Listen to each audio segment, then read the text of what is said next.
In a quiet suburban neighborhood lined with perfect lawns and matching mailboxes, life was predictable and peaceful. That is, until a new resident named Mark moved in. Mark was a hardworking electrician, proud of the business he had built from scratch. His white work truck was his pride, filled with tools, decals of his small company, and the dirt and wear of honest labor. To him, it represented everything he'd accomplished. To most of his neighbors, it was just another truck. But to one person, it was an eyesore. Across the street lived a woman named Patricia. Though everyone in the neighborhood secretly called her Karen, she was the self-appointed enforcer of community standards, always patrolling for infractions that didn't exist. She believed her cul-de-sac was meant to look like a magazine cover, not a place where someone parked a dirty commercial vehicle. It started with a letter, a neatly folded piece of paper taped to Mark's mailbox, citing vague HOA regulations about vehicles used for business purposes. But Mark knew there was no such rule. He ignored it, assuming it was just a misunderstanding. That was mistake number one. Soon after, a formal notice arrived from the HOA, demanding he move his truck out of sight or face daily fines.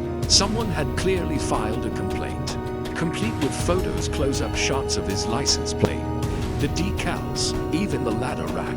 It wasn't hard to guess who was behind it. Patricia's blinds were always half open, and her eyes followed him like a hawk every morning when he left for work. Mark appealed the fine, and the HOA reluctantly admitted there was no clause against parking his truck. But by then, the damage was done. The neighborhood gossip mill had started spinning. Some neighbors whispered that he was bringing down property values. Others quietly defended him, but didn't dare cross Patricia, who held an influential position on the HOA board. Mark tried to let it go, but every time he saw her smug look, it burned. She wasn't just attacking his vehicle, she was attacking his livelihood, his pride, and everything he stood for. He decided he wouldn't let it slide again. If she wanted a battle, she'd get one. And when she filed yet another petty complaint, this time about his truck being too noisy, Mark realized something. She wanted him gone. But instead of moving his truck, he started planning something else entirely. Something that would make sure Patricia would regret ever messing with. Mark had always believed in fighting fair, but he also believed in fighting smart. After the second complaint, he decided to dig deep into the HOA bylaws. He spent nights combing through every clause, every footnote, every outdated paragraph the board had probably forgotten existed. What he found wasn't just a loophole, it was a golden opportunity. The HOA rules clearly stated that residents could not park commercial vehicles on public streets within the neighborhood. However, Mark's truck was registered as a personal vehicle under his name, not his company.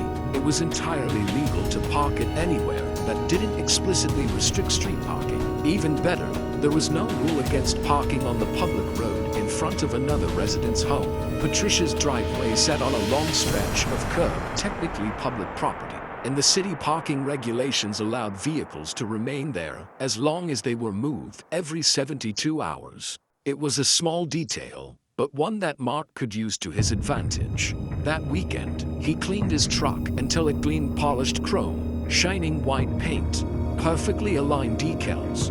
Then, early Monday morning, instead of parking in his own driveway, he parked directly across the street right in front of Patricia's manicured lawn. When she stepped outside later that morning, coffee in hand, she froze.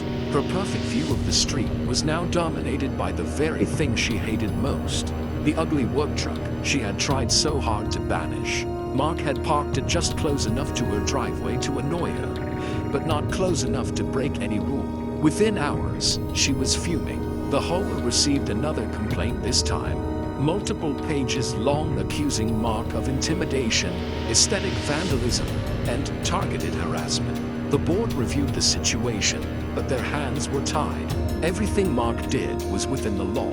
Days passed, and the truck remained. Every time Patricia walked out her front door, it was there, spotless, shining, and perfectly legal. The neighbors began to notice. Some quietly cheered him on, amused at the poetic justice. Others started to question why Patricia spent so much energy on something so trivial. But Mark wasn't done. He started parking there every morning, moving the truck every 3 days. Just enough to comply with the 72-hour rule. It became a routine. Patricia's once peaceful mornings turned into a ritual of frustration, glaring out her window, calling the HOA, and getting nowhere. Then came the final straw. A potential home buyer visiting a nearby property mentioned that they were concerned about that construction vehicle always parked out front. Patricia overheard it and her face went pale. Her obsession with property values had come full circle, and that's when she decided to escalate things in a way that would change everything. Patricia's frustration had turned into full-blown obsession. Each morning, she glared at the work truck gleaming in front of her house, as if it mocked her. Every time Mark drove away, she would rush to take pictures, timestamps, even videos, a growing collection of evidence that she believed would finally prove her case. She wasn't content with HOA complaints anymore. She wanted to make this personal. One afternoon, Patricia called a special HOA board meeting. She arrived with a thick binder full of printouts, photos, and highlighted city codes. In front of the board, she presented her case like a courtroom prosecutor, demanding that Mark be fined, cited, or even removed from the community. But the HOA president quickly pointed out the obvious. Mark had broken no laws, no bylaws, and no parking regulations. Every technicality Patricia clung to was invalid. The ruling humiliated her. Word spread fast. Neighbors began whispering about how ridiculous the whole situation had become, how the HOA queen had lost to the guy with the truck. Patricia couldn't stand it. So, she decided to take matters into her own hands. Late one evening, while the street was quiet, she took her plan into action. She called the city's parking enforcement, filing an anonymous complaint that a commercial vehicle was being left on the street for extended periods. The next morning, Mark found a bright orange warning sticker plastered on his windshield and noticed that the vehicle could be towed if left unmoved for more than 24 hours. But Patricia had underestimated him again. Mark knew exactly how to handle the situation. He called the city department directly, explained the false complaint, and provided his registration showing it was a personal vehicle. The officer reviewed the documents and immediately canceled the report. Patricia's anonymous call was noted and flagged as a misuse of city resources. When she saw the sticker removed the next day, her anger boiled over.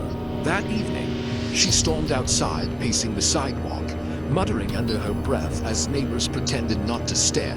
Her pristine reputation as the guardian of property values was collapsing in real time. But the final blow came a week later. One of her own neighbors, tired of her constant complaints, posted a thread online detailing the HOA Karen who hates work trucks. The story went viral in local groups.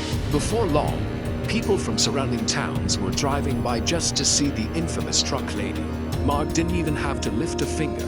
Patricia's reputation had done the work for him. Still, he wasn't interested in cruelty disclosure. He decided to end things once and for all, but in a way that would leave her with a lesson she'd never forget. After weeks of tension, viral gossip, and HOA drama, the neighborhood had grown quiet again. Almost too quiet. Patricia, now the talk of the community, had retreated into her home. Her once constant patrols of the street replaced by drawn curtains and silence. But Mark wasn't looking for revenge anymore. He wanted resolution and a bit of poetic justice. To bring things full circle, he decided to attend the next HOA meeting, the same one Patricia rarely missed. When he arrived, heads turned. Most residents already knew who he was, the guy with the truck. But this time Mark came prepared. He stood before the board and proposed a new initiative, a community handyman program. It would allow residents to hire local tradespeople, including electricians, plumbers, and landscapers, at discounted rates, all licensed, insured, and from within their own neighborhood. The room buzzed with interest. Homeowners who had quietly supported him now spoke up, praising the idea. It encouraged local business, built community trust, and gave neighbors a chance to rely on one another instead of outside contractors. The HOA president loved it. The motion passed unanimously. That's when Mark added the finishing touch. As part of the program, participants could display small decals on their vehicles to identify themselves as neighborhood service providers, and the Hoa could not restrict where they parked while performing their work. In other words, his truck, the very thing Patricia had tried to eliminate, was now officially sanctioned by the community. Patricia's face turned pale as the motion passed. Her name, once associated with authority, was now whispered with pity and amusement. The woman who once obsessed over property values had lost her power, her reputation, and the control she'd wielded for years. Over the following weeks, the change was clear. The street that once felt tense and judgmental became friendly. Neighbors waved to Mark when he parked his truck. Some even asked him for help fixing lights, wiring outlets, or installing new fixtures. The same people who had once avoided conflict with Patricia now found comfort in Mark's calm confidence and quiet sense of justice. And Patricia, she eventually put her house up for sale. The for sale sign appeared one morning, tilting slightly in the wind. A few months later, she was gone, leaving behind a reputation she'd never lived down, and a story the neighborhood would retell for years. Mark continued his business, his truck parked proudly in his driveway. To him, it was never about revenge. It was about standing up for himself, proving that hard work and decency deserved as much respect as anyone else's idea of perfection. As the sun set over the quiet cul-de-sac, the freshly washed white truck gleamed under the streetlights, a silent reminder that sometimes the best revenge is simply living well and parking exactly where you're allowed to.